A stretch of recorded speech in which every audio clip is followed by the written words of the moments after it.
Serie B-Win, tutti i colori della passione. 11ª giornata della Serie B-Win allo stadio Euganeo si affrontano in un derby veneto Padova e Vicenza. I padroni di casa si trovano al secondo posto in classifica con 20 punti, ma sono reduci dal pesante 3-0 subito a Varese. Gli uomini di Dal Canto però all'Euganeo hanno sempre vinto e vogliono allungare la striscia di successi a quota 5.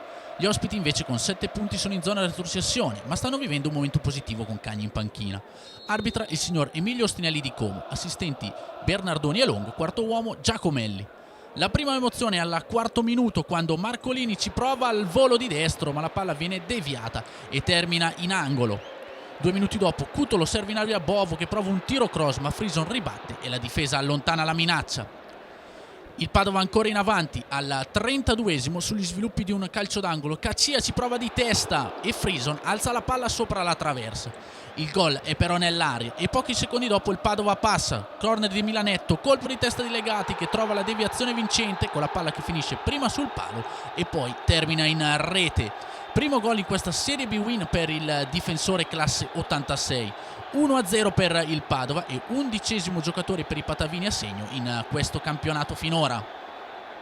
Non succede poi più nulla nel primo tempo, ma subito in avvia di ripresa c'è già un'emozione e questa volta a crearla sono gli ospiti. Per la prima volta nell'incontro a rendersi pericolosi con questa punizione calciata da Apparo sulla quale non si fa sorprendere il giovane Perin. Al 50esimo la palla giunge a Soligo in area che però non riesce a dare potenza alla conclusione e quindi para senza problemi Perin. Niente da fare per il centrocampista la seconda stagione con il Vicenza. Dall'altra parte invece Cutolo a farsi vedere con questo sinistro a giro con la palla che però termina di poco a lato. Vicino alla sua quinta rete in campionato l'ex Crotone. Al 64esimo lancio lungo, palla spizzicata di testa da Bruscato, ci prova Paolucci che conclude malamente però e la sfera viene intercettata da Perin. Il Padova si riaffaccia in avanti al 30esimo con Lazarevic che entra in area, ci prova con il destro ma non sorprende Frison.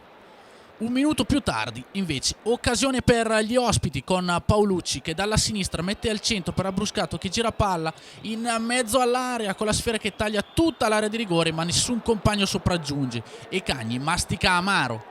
Ma il Vicenza spinge ancora con Paolucci che dalla sinistra entra in area, prova la conclusione, ribatte Perin, la palla resta lì e Cacia non trova la deviazione vincente di testa sotto misura. Dal Canto riprovera i suoi e tutt'altro che soddisfatto e ne ha ben donde perché all'89esimo Portini intercetta la palla in area con la mano e l'arbitro concede il penalty. Andiamo a rivedere il fallo di mano di Portin. Dal dischetto a Bruscato spiazza Perin per l'1-1. Quinto gol in questa Serie B-Win per l'attaccante del Vicenza. 1-1 quindi tra Padova e Vicenza. Sembra anche tutto finito, ma invece le emozioni non terminano perché nel recupero Lazarevic offre questa splendida palla a Cacia che davanti a Frison insacca il 2-1. Quarto gol in questa Serie B-Win per Cacia, abile e freddo solo davanti al portiere avversario ad insaccare questo importantissimo pallone che regala il 2-1 alla Padova.